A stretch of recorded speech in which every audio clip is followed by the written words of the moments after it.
Gjua shqipe dhe qytetaria janë dy nga tekstet të cilat do të preken më shumë nga ndryshimi kurikulave në arsimin parauniversitar.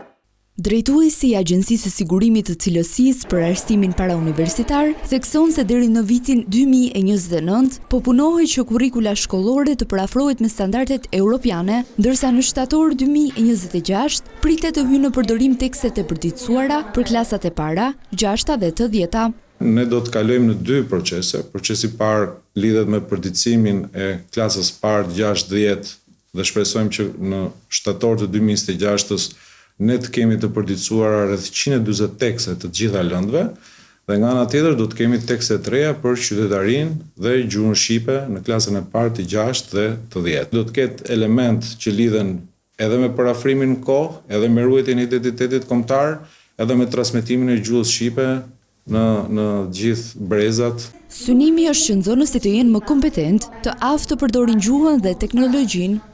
Në thelb i gjithë ndryshimi strukturor i përditësimit dhe i modernizimit kurikulës bazohet jo vetëm ke informacioni i ri, po dhe ke mënyrën se si mësimi do të zhvillohet në klasë, do të ketë më shumë situata të nxëni që vijnë nga jeta reale, më shumë investime në laborator inteligjent, por jo vetëm.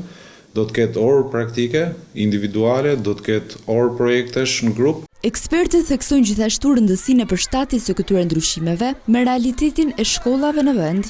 Dhe stohen se si u rrin fëmijëve shqiptar, si u rrin të rinjve shqiptar në përditshmërinë e tyre, sa ju përputhen me atë kulturë arsimore që ata kanë marrë deri tani. Paralelisht me reformën, do të ndryshojë edhe mënyra e mësimdhënies, ndaj për 7 universitete do të përfshihet trajnim në përgatitje të mësuesve.